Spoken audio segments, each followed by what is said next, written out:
say you're not buff or whatever, still work on having a very solid stoic vibration. This will radiate more aura and magnetism and attraction that all women are intrigued by. But you have to have an exceptional level of everything to a woman. Like, say for instance, if you're under 6 foot, you need to be abnormally muscular to get even a basic woman's attention, let alone an attractive woman. If you were far over 6 foot, make sure, regardless of what height you are, have your swag be impeccable.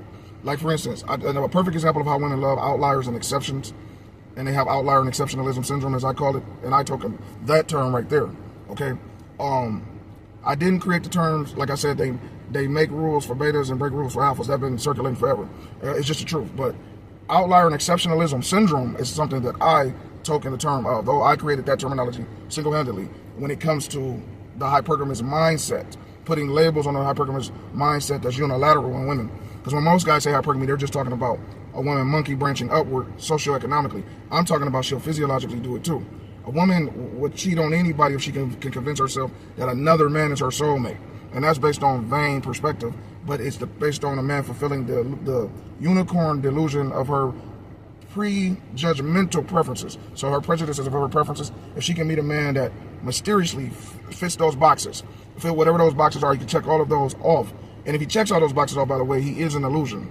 He is no real man actually can fulfill all of the boxes that women perceive. Women are allergic to flaws in men, okay? They can be with their girlfriends and all of that all day long, flawed all the way up. And they can be like, girl, ain't no judgment over here. We will, you know, chick be burping, farting every fucking word. They are prolifically, like, immune to other women's flaws, okay? But when a man has even the slightest flaw around a woman, she'll magnify that in her head to disrespect that man and ultimately deject and reject his advances or just his presence. And this is how a lot of divorces happen. This is just how I want to say psychotic, and how there is a certain psychosis that they used to call way back. They used to call it histrionic female disorder. This is way back in the DSM, okay, the Psychological Diagnostics and Manual book. We're talking way back in the 60s and 70s. They used to call it histrionic female disorder, and it would be this radical cause for all of these divorces. And you know, they took this out of the psychological books and you know, the DSM and all of that today. Just like they took out penis envy. These things used to exist in those books. And they were right. I read these books. They were telling the truth. Just because they censor and take certain things out of things, don't think that those things no longer exist.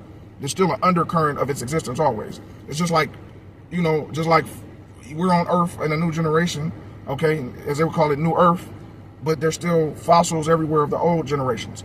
It's the same thing when it comes to the psyche of the underlying current of certain people's mentality.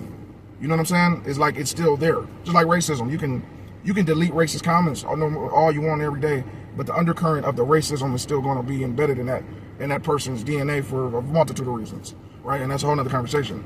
But anyway, the point I'm making when it comes to female nature, there is an undercurrent of penis envy that just simply exists in them. But also, what's crazy is it all connects, though, even to their prejudgmental prejudice within preferences.